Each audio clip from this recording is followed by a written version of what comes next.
I'm 680 News senior business editor Mike Eppel. We'll call it a multi-billion-dollar battle for bullion. Canada's biggest gold mining company, Barrick Gold, today announced it wants to buy U.S. rival Newmont Mining in a deal that could be worth upwards of $20 billion Canadian. The catch is that Newmont has to end merger talks with BC-based Goldcorp. Barrick says that a merger with Newmont makes sense. They can find $7 billion worth of cost synergies, according to the CEO of Barrick, Mark Bristow. Newmont has already responded, saying that the offer is inferior and still continues with the merger plans with Goldcorp. Expect this to go to a higher price point in the near future. Strong start to the week for stocks. The TSX was already coming into the week on a 7-week uptrend. The Dow and the Nasdaq have been up 9 weeks in a row. And more gains today on optimism about U.S. and China trade negotiations. They seem to make progress over the weekend at the highest levels. U.S. President Donald Trump tweeting about it, saying that at some point he'd like to meet with China's leadership to get a deal done.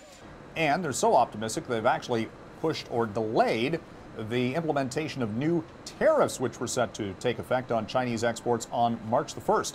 Investors took this as a vote of confidence and sent stock price sharply higher. The TSX today, in fact, was within 500 points of its previous all-time record high.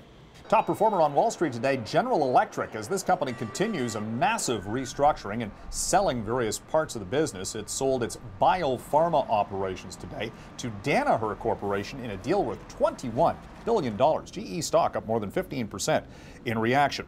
Could Brexit be delayed after a couple of years now of negotiations and an upcoming vote expected in the UK mid-March?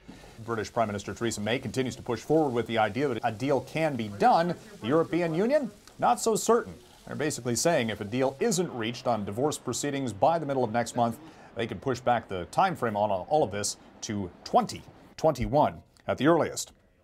We saw a slide for the price for oil today. Crude futures tumbled 2.5%. Very quick reversal after an early morning tweet by the U.S. President Donald Trump, who took OPEC to task for cutting production too much already this year and sending prices too high for what Trump calls the fragile global economy. Can't withstand oil prices at these high levels, even though it benefits U.S. producers, which are pumping oil at a record pace on a daily basis. He wants to help consumers and did see the price for oil reverse course today.